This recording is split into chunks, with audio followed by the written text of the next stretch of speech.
I'm Emily Hardy, and today we are at home of luxury homewares e-tailer Amara. Now, Amara made some heavyweight appointments earlier this year, as it heralded the start of an aggressive growth phase. And one of those appointments was former House of Fraser exec Maddie Melson, who's joined as Chief Customer Officer. I'm delighted to be joined by Maddie today. Thank you so much for having us here. Thanks for coming. For those who don't know a lot about Amara, just in a nutshell, what sort of things do you guys do here? So it was initially a interior design business and shop in Chelmsford.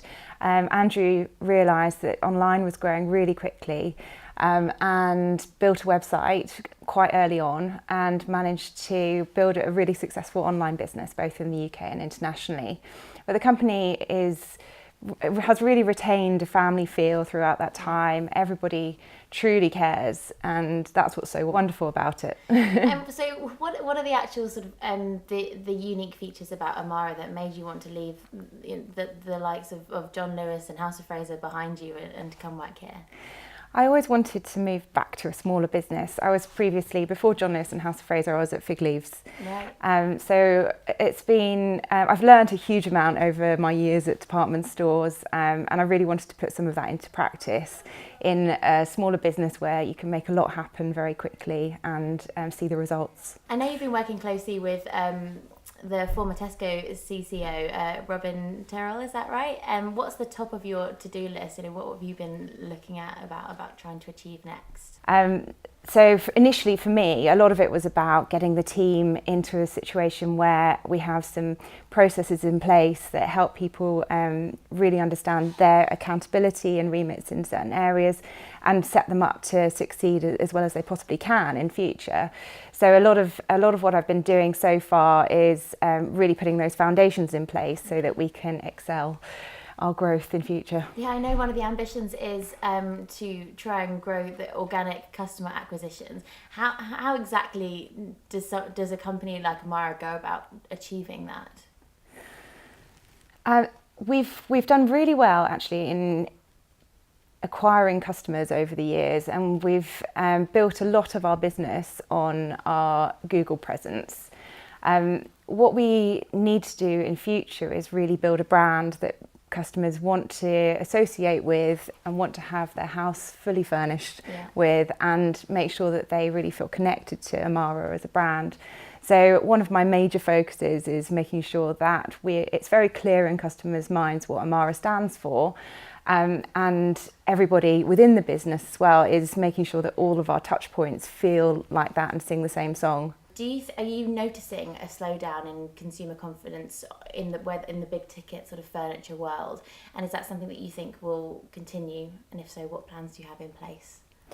So there's certainly been quite a tumultuous time over the last year or so in retail. Consumer confidence has definitely had ups and downs during that time. We think there have been a huge number of retail casualties as well. Lots of people seem to be really struggling. From Amara's point of view, our customer is at the wealthier end of the spectrum, and has been less affected by it so far. So we've found that we're actually outperforming the market in the UK.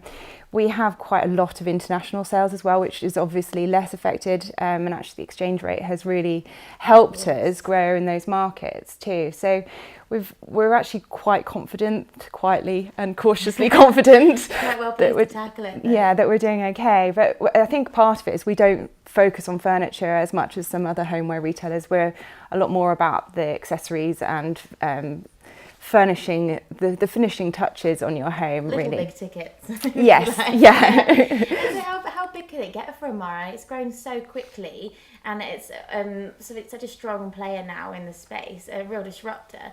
In 5 years' time, where would you like to see the company?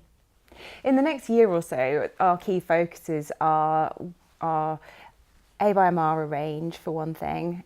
So really growing that to its maximum potential, learning from what has and hasn't worked, and growing out that range. So in 5 years' time, I'd like to see that to be a huge proportion of our sales.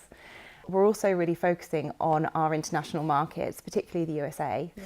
So I'd love to see Amara being a household brand there, and lots of people shopping with us and understanding who we are and what we stand for. And in the UK, I'd like Amara to be a really well-known brand throughout households, and customers to really want to come and shop with us and feel like their homes look beautiful for them and their families because of what they've bought with us.